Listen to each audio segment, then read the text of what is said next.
से प्रधानमंत्री Benjamin Netanyahu ने ईरान को अंजाम भुगतने की चेतावनी दे दी है। इजराइल ने कहा है कि ईरान ने जो किया उसकी बहुत भारी कीमत उसे चुकानी होगी। इसके अलावा अमेरिका, ऑस्ट्रेलिया समेत इजराइल का समर्थन देने वाले तमाम देश ईरान के खिलाफ लामबंद हो चुके हैं। यानी जो कुछ अभी दुनिया देख रही है उससे भी भयानक हालात मिडिल ईस्ट में हो सकते हैं।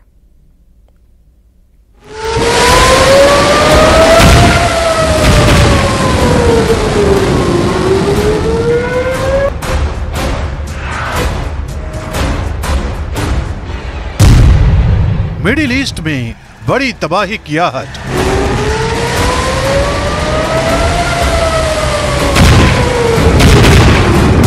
ईरान के मिसाइल हमलों ने बजाया बर्बादी का सायरन।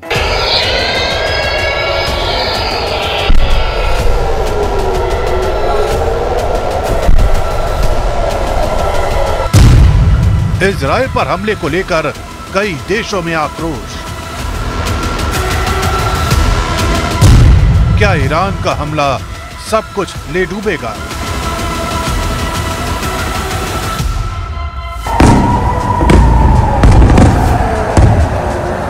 इजराइल के आसमान में आग उगलती इन बैलिस्टिक मिसाइलों ने एक बहुत बड़े खतरे को दावत दे दी है। हिजबुल्लाह के सुप्रीम लीडर की मौत का बदला लेने की तड़प ने ईरान के हाथों वो गलती करवा दी है जिसकी उसे बहुत भारी कीमत चुकानी होगी। इजराइल के प्रधानमंत्री बेंयामिन नेतन्याहू का गुस्सा इस बात की तस्दीक कर रहा है। התמיכתה במאמץ ההגנה שלנו. איראן עשתה ערב טעות גדולה, והיא תשלם על כך. המשטר באיראן לא מבין את נחישותנו להגן על עצמנו, ואת נחישותנו לגמול לאויבינו. סינואר ודף לא הבינו זאת, נסראללה ומוחסן לא הבינו זאת. ईरान के हमले पर इजराइल की डिफेंस फोर्स का बड़ा बयान सामने आया है।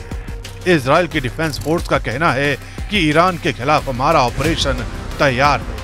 Iran's attack is a severe and dangerous escalation. There will be consequences. Our operational plans are ready. We will respond wherever, whenever, and however we choose, in accordance with the directive of the government of Israel. Israel पर हुए इस हमले के बाद Iran समर्थित देशों में जश्न का माहौल है। बगदाद से लेकर बसरा तक ईरान के हमले का जश्न मनाया जा रहा है। बैलिस्टिक मिसाइलों के ताबड़तोड़ हमले को हसन नसरल्लाह की शहादत के बदले के तौर पर देखा जा रहा है। लेकिन अमेरिका ने जो कुछ कहा है वो इस जश्न को किसी भी वक्त मातम की नई लहर में तब्दील कर सकता है, क्योंकि इजराइल पर हुए हमले के बाद अमेरिका की तरफ से डराने वाली प्रतिक्रिया आई है। हम इजराइल की मदद के लिए तैयार हैं। ईरान को इसका अंजाम भुगतना होगा। इजराइल पर ईरान के हमले पर अमेरिकी राष्ट्रपति जो बाइडेन का बयान भी सामने आया है। बाइडेन ने कहा है कि इस वक्त अमेरिका इजराइल के साथ खड़ा है। साथ ही उन्होंने ये भी कहा कि ईरान ने इजराइल पर जो हमला किया वो पूरी तरह से फेल था। The United States military actively supported the defense of Israel, and we're still assessing the impact. But based on what we know now, the attack appears to have been defeated and ineffective. And this is testament to Israeli military capability and the U.S. military. It's also a testament to intensive planning between the United States and Israel to anticipate and defend against the brazen attack we expected. Make no mistake, the United States is fully supportive of Israel. Israel पर हमले के बाद Britain का भी बड़ा बयान आया है। ब्रिटेन ने कहा है कि इजराइल को अपनी आत्मरक्षा करने का अधिकार है और ब्रिटेन इजराइल के साथ खड़ा है। वॉर जोन में बसती इस तबाही के सायरन पर भारत ने भी अपनी प्रतिक्रिया जाहिर की है। We understand that Israel had a need to respond, but we also believe that any response by any country has to take into account international humanitarian law, that it must be careful about any damage or any implications for civilian populations, and that given what has happened in Gaza, it is important to have some kind of international humanitarian effort out there. यानी बदले की आग में धधकती ये कहानी middle east के लिए डराने वाली चुनौतियां लेकर आने वाली है, क्योंकि इजराइल पर हुए हमले को दुनिया के कई देश आतंकी हमले के तौर पर देख रहे हैं। यही वजह है कि ईरान के लिए आने वाले कुछ घंटे बहुत भारी साबित हो सकते हैं।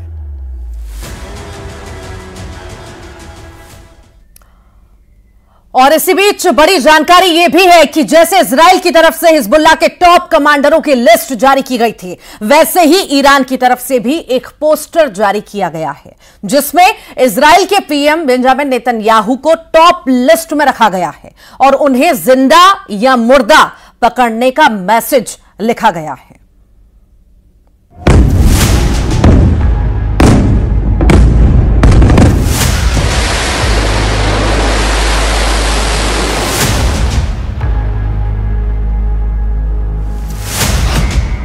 इजराइल के खिलाफ ईरान की पोस्टर मिसाइल। ईरान के पोस्टर में नेतन्याहू को बताया गया मोस्ट वांटेड। बारूदी जंग के बीच ईरान का पोस्टर वॉर जोन में इस वक्त भयानक भगदड़ मची है। मिसाइल हमलों के बीच लगातार बजते सायरन किसी बड़ी अनहोनी की तरफ इशारा कर रहे हैं। लोग जल्द से जल्द सुरक्षित ठिकानों तक पहुंचना चाहते हैं, लेकिन इसी बीच एक पोस्टर ने ईरान की मंशाओं को दुनिया के सामने ला दिया है। दावा किया जा रहा है कि ये पोस्टर ईरान की तरफ से ही जारी किया गया है। इस पोस्टर में इजराइल के प्रधानमंत्री बेंयामिन नेतन्याहू को मोस्ट वांटेड करार दिया गया है और पोस्टर के जरिए उन्हें जिंदा या मुर्दा पकड़ने की बातें लिखी गई हैं। यानी ईरान सीधे सीधे बेंयामिन नेतन्याहू को टारगेट करना चाहता है। यही वजह है कि अमेरिका के पूर्व राष्ट्रपति डोनाल्ड ट्रंप ने तीसरे विश्व युद्ध के कयासों का भी जिक्र कर दिया है। The world right now is spiraling out of control. You might not have seen what's happened because it was a few time ago. Iran launched 181 ballistic missiles at Israel, and I've been talking about World War III for a long time, and I don't want to make predictions because the predictions always come true. We're not going to make, but they are very close to global catastrophe. Iran के इस poster war की कहानी इसलिए भी अहम हो जाती है क्योंकि हिजबुल्लाह के चीफ हसन नसरल्लाह की मौत के बाद इजराइल डिफेंस फोर्स की तरफ से भी एक पोस्टर जारी किया गया था। इस पोस्टर में उन लोगों का नाम शामिल था जिन्हें इजराइल ने मौत की नींद सुला दिया था, यानी वो लिस्ट जो इजराइल के लिए वांछित आतंकी थे। इस लिस्ट में हसन नसरल्लाह का नाम टॉप पर था। यही वजह है कि ईरान के इस पोस्टर को उसी पोस्टर के जवाब के तौर पर देखा जा रहा है। इस पोस्टर में सिर्फ बेंयामिन नेतन्याहू का ही नाम नहीं है, बल्कि कई और बेहद अहम लोगों के नाम शामिल हैं, जिसमें इजराइल के रक्षा मंत्री योआव गैलेंट, इजराइल के chief of general staff Herzi Halevi, Israel air force के commander Tomer Bar, northern command के head Ori Gordin, navy commander Saar Salama, deputy chief of general staff Amir Baram, head of central command Aluf Yehuda Fox, chief of ground force Tamir Yadai, head of military intelligence Aharon Haliva और head of southern command के नाम शामिल हैं। इस poster में सभी को आतंकी बताया गया है।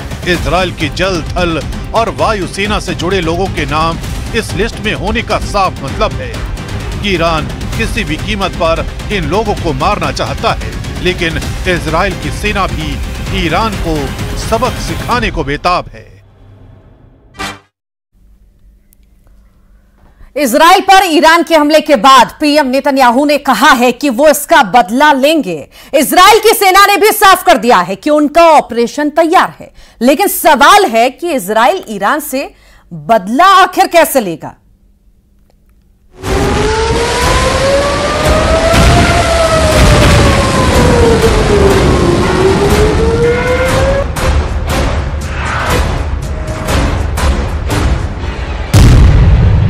Khamenei खमनेई रुकने वाले नहीं हैं।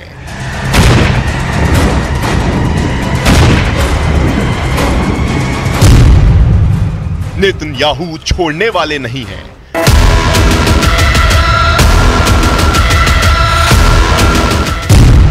पश्चिम एशिया में भय है, विश्व युद्ध तय है।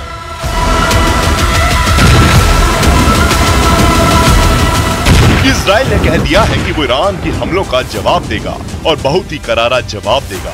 ऐसे में अब सवाल उठता है कि ईरान के इतने बड़े हमले के बाद इजराइल का हमला कैसा होगा और किस तरह से इजराइल ईरान को ज्यादा से ज्यादा नुकसान पहुंचा सकता है।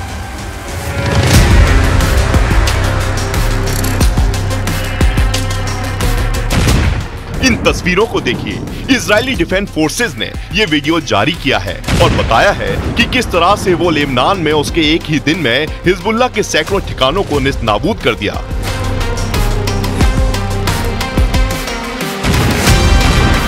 हिजबुल्लाह ने अंडरग्राउंड ठिकाने बनाए थे, लेकिन वे वहां भी नहीं बचे। इजरायल डिफेंस फोर्सेज ने वहां भी घुसकर सब कुछ तबाह कर डाला।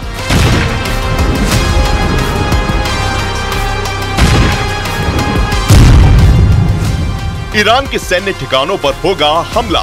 ईरान ने जिस तरह से इजराइल को सीधे निशाने पर लेते हुए सैकड़ों मिसाइल से हमले किए, उसे इजराइल जंग का ऐलान मानता है।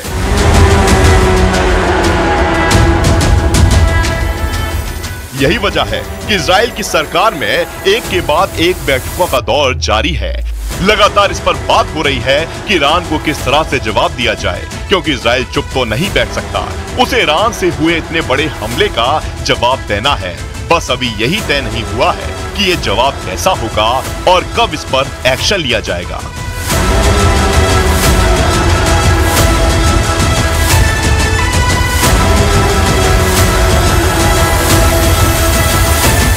गाजा और लेबनान में इजराइल ने बारूद की बारिश करके दुनिया को दिखा दिया कि उसके जखीरे में निकले विनाशक हथियारों की ये तो महज शुरुआत है और ये ईरान के लिए चेतावनी थी। लेकिन जो ईरान अब तक कथित तौर पर आतंकी संगठनों के पीछे से इजराइल से प्रॉक्सी वॉर लड़ रहा था, अब उसने जाहिर कर दिया है कि वो इजराइल से सीधा पंगा लेने को तैयार है।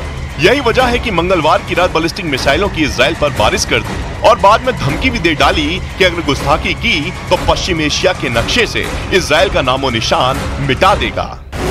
ईरान में 9 जगह है जहां तेल की रिफाइनरी है। वैसे तो ईरान के पास गैस और ऑयल फील्ड एक बड़े क्षेत्र में है, लेकिन ये वो 9 ठिकाने हैं जहां पर जमीन से निकले तेल को साफ किया जाता है। इजराइल इन 9 ठिकानों में इजराइल से ही निशाना बना सकता है या फिर अपने फाइटर जेट भेजकर भी इन तेल ठिकानों को उड़ा सकता है। लिहाजा इजराइल अपनी वॉर कैबिनेट में जवाबी हमले की तैयारी करने में जुटा है, तो अमेरिका और ब्रिटेन भी इजराइल का साथ देने की बात कह चुके हैं और ईरान किसी भी जवाबी हमले की सूरत में फुल स्केल वॉर छेड़ने के लिए तैयार बैठा है। ईरान के परमाणु ठिकानों पर होगा हमला। अगर इजराइल ने ईरान पर हमला किया और हमले का मकसद ज्यादा से ज्यादा नुकसान पहुंचाना हुआ तो इजराइल 3 टारगेट को चुनेगा। मैप से समझिए। ईरान के 5 परमाणु ठिकाने निशाने पर आ सकते हैं। पूरे ईरान में फैले तमाम न्यूक्लियर फैसिलिटीज में ये 5 सबसे बड़े और सबसे अहम हैं। अराक, फोर्दो, नतांज, इस्फहान और बुशहर। ये वो ठिकाने हैं जिनमें से कुछ पर ड्रोन हमले हो चुके हैं और इसके लिए ईरान इजराइल को जिम्मेदार ठहरा रहा है।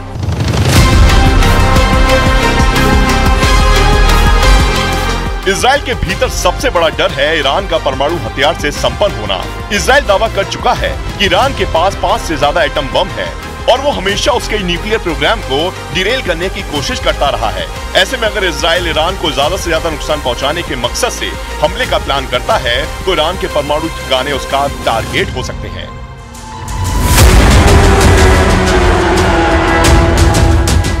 ईरान ने इजराइल के एयरबेस को निशाना बनाया, 2 एयरबेस पर हमला किया और एयरबेस के साथ साथ वहां तैनात F-35 और F-15 लड़ाकू विमानों को भी तबाह कर दिया। ईरान के सैन्य ठिकानों पर होगा हमला। ऐसे में इजराइल भी ईरान के एयरबेस और एयरफील्ड को निशाना बना सकता है और ईरान में कई ऐसे अहम एयरबेस हैं जो इजराइल के निशाने पर हो सकते हैं। 1 दर्जन से ज्यादा ऐसे ठिकाने हैं जहां पर ईरान की सेना तैनात है। इजराइल इन पर मिसाइल से या लड़ाकू विमान से अटैक कर सकता है। ये वो ठिकाने हैं जहां से ईरान इजराइल पर अटैक को प्लान कर सकता है और हमलों को अंजाम दे सकता है। ईरान ने भी पहले इजराइल को धमकी दी है कि अगर जवाबी हमला हुआ तो ईरान बहुत ही जबरदस्त हमले को अंजाम देगा और अगर ये जंग बढ़ी तो अमेरिका की मजबूरी होगी कि वो जंग में आए।